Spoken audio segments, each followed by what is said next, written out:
Hello everyone, আজি মই তোমালোকৰ আগত indefinite pronouns লৈ আহিছো ঠিক আছে সো আজি আমি শিকিম যে indefinite pronoun কি হয় আৰু আমি সেন্টেন্সত কত কত ইউজ কৰো আৰু সেন্টেন্স যদি ৰং থাকে তেতিয়া আমি কেনেকৈ কাৰেক্ট কৰিম যদি indefinite pronouns থাকে ওকে সো নাও ফাৰ্স্টত আমি শিকো যে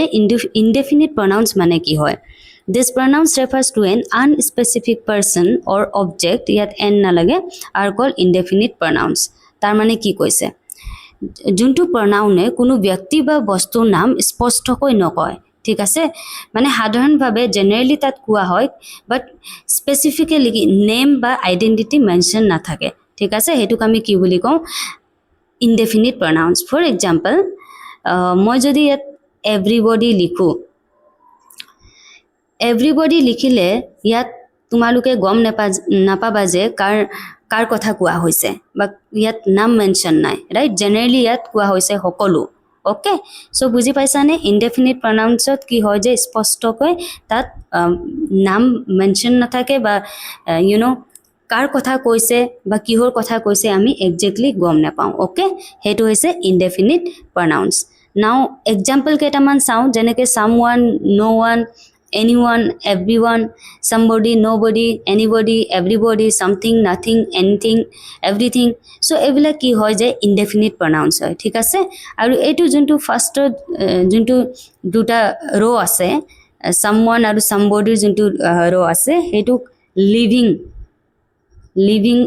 বুজাব কাৰণে আমি ইউজ কৰো ঠিক আছে আৰু এইটো যোনটো লাষ্টৰ আছে ন এইটো নন লিভিংক বুজায় ওকে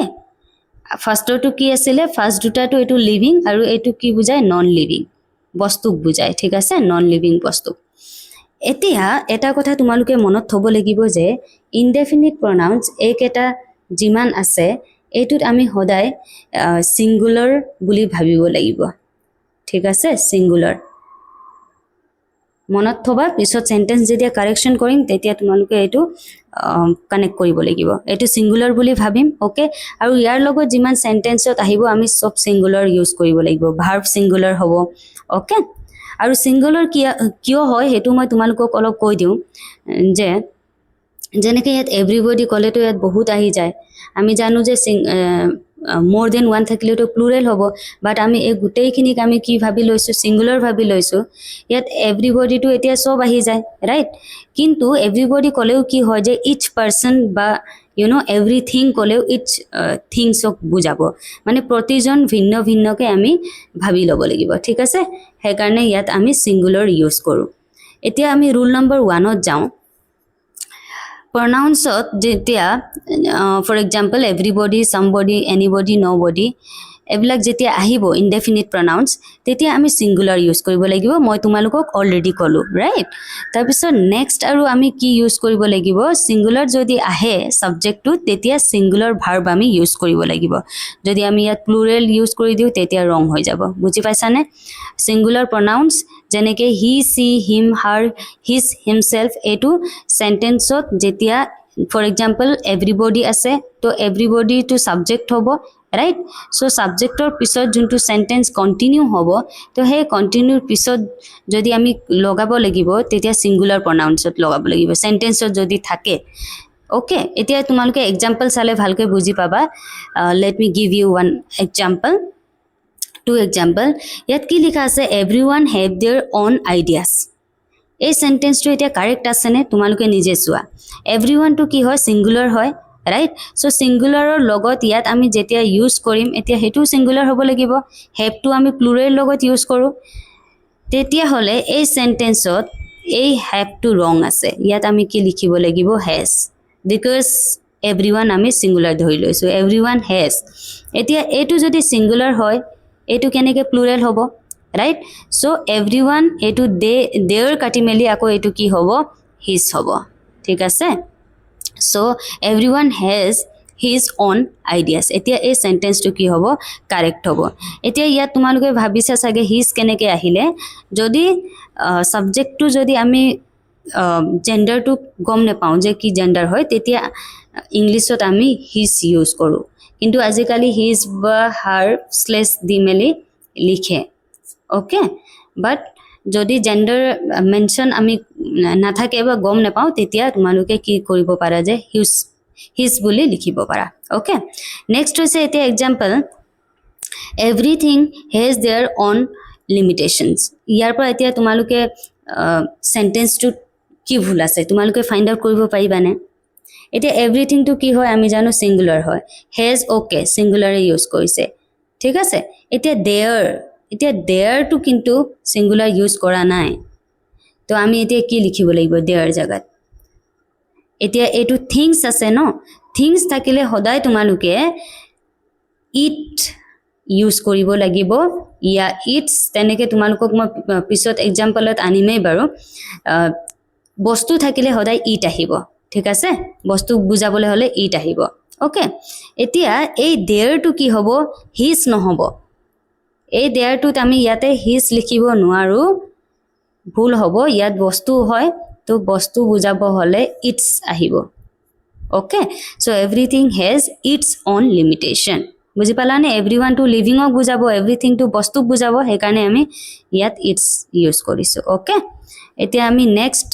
ৰুল লৈ যাওঁ Rule number 2 কি আছে when forming a question tag the subject of a sentence everybody somebody nobody then use a plural noun এতিয়া সোয়া আমি আগত চাইছিলো যে কি সিঙ্গুলার হ'ব লাগে রাইট যদি everybody somebody nobody যদি থাকে সেন্টেন্সত আমি সিঙ্গুলার বাট যদি question tag থাকে তেতিয়া কিন্তু আমি প্লুরাল ইউজ কৰিব পাৰো ওকে এতিয়া সোয়া everybody cannot be intelligent can he এতিয়া can he to এটো কি হয় সিঙ্গুলার হয় তো ইয়াতে এটো ভুল হ'ব ইয়াতে আমি কি ইউজ কৰিব লাগিব প্লুৰাল ইউজ কৰিব লাগিব যদি কোয়েশ্চন টেগ থাকে ওকে এতিয়া সোয়া এটো সেন্টেন্সটো কি হ'ব তেনে হলে everybody can not be intelligent can hero জায়গাত কি হ'ব ক্যান দে হ'ব ঠিক আছে বুজি পালানে সো ফার্স্ট টু আমি গম পাইছিলো যে সিঙ্গুলার হ'ব এতিয়া সেকেন্ড টু আমি আকৌ গম পালো কোয়েশ্চন টেগ যদি থাকে তেতিয়া কিন্তু আমি প্লুরাল কৰিব পাৰো ওকে এতিয়া রুল নাম্বার 3 লৈ যাওঁ words like everything something nothing anything are singular so এটো কি হয় সিঙ্গুলার হয় আৰু এটো নন লিভিং থিংক বুজায় ৰাইট সো এতিয়া আমি কি কৰিব লাগিব সিঙ্গুলাৰ লগত সিঙ্গুলাৰ ভাৰ্ব হ'ব ওকে আৰু সিঙ্গুলাৰ প্ৰনাউন্স আমি ইউজ কৰিব লাগিব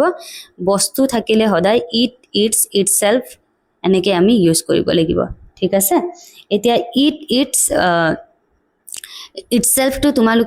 তোমালোকক মই অলৰেডি বুজাইছোৱে এটো অবজেক্টিভ কেস নমিনেটিভ কেস ইয়া ইউ নো পজেসিভ প্ৰনাউন এইখিনি মই বুজাইছোৱে তোমালোকক ফার্স্ট ভিডিওত এতিয়া সো ইয়াতে কি আছে everything has its own limitation এই সেন্টেন্সটো কারেক্ট আছে ঠিক আছে এভরিথিং হেজ এটো সিঙ্গুলার ঠিক আছে আৰু ইটস আমি অলৰেডি লগাইছো সো এটো সেন্টেন্সটো কারেক্ট আছে ওকে এতিয়া রুল নাম্বার 4 লৈ যাওঁ আমি if the subject of a sentence everything something anything nothing we are adding a question tag then we should treat these words as a singular এতিয়া সোয়া যদি question tag থাকে তেতিয়াও কিন্তু আমি এই everything anything এবিলাকক আমি কিন্তু সিঙ্গুলারে ইউজ কৰিম ঠিক আছে কিন্তু আমি যোনটো চাইছিলো আগত যেনেকে somebody anybody তাত কিন্তু আমি প্লুরাল ইউজ কৰিছিলো যেনেকে can they বুলি তোমালোকক কৈছিলো বাট ইয়াত থিংস যদি আহিছে তেনে হলে এই লাষ্টত something anything তেতিয়া কিন্তু সিঙ্গুলারে থাকিব প্লুরাল নহয় ওকে তে everything is bright and beautiful তে ইজ নট ইট বুলি কৈছে সো ইজ নট ইট কৈছে তাৰ মানে এটো কি হ'ব এটো কারেক্ট হ'ব ঠিক আছে যদি মই কওঁ যে everyone have there own ideas are not they এটো রং হৈ যাব ইয়াত এটো দে টু কি হয় প্লুরাল এটো সিঙ্গুলার আমি ইউজ কৰিব লাগিব ওকে যদি থিং থাকে লাষ্টত বুজিলা এতিয়া নেক্সট আমি চাও রুল নাম্বার 5 ত কি আছে যে when one is the subject we should keep one consistent in pronouns যদি সাবজেক্টত one word টু থাকে তেতিয়া আমি কি কৰিব লাগিব যে হেই ওয়ান টু মতে আমি কি কৰিব লাগিব সেন্টেন্সৰ আগত চেঞ্জ কৰিব লাগিব ঠিক আছে মানে সাবজেক্টিভ কেস অবজেক্টিভ কেস ঠিক আছে হেতু তোমালোকে কি কৰিব লাগিব পজেসিভ কেস হ'ব পাৰে ওকে বা রিফ্লেক্সিভ প্রনাউন হেতুটো মই তোমালোকক পিছত পঢ়াম এতিয়া সোয়া one should love one's country one two এতিয়া সাবজেক্ট হয় so one should love his country ক'লে ভুল হ'ব ইয়াতে হিজ কাণ্ট্ৰি আছে ন হিজ কাণ্ট্ৰি নহ'ব এইটোৰ লগত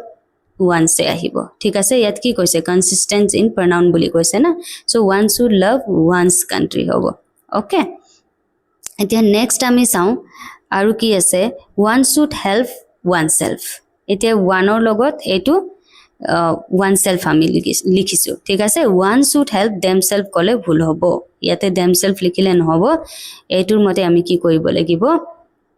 চেঞ্জ কৰিব লাগিব ঠিক আছে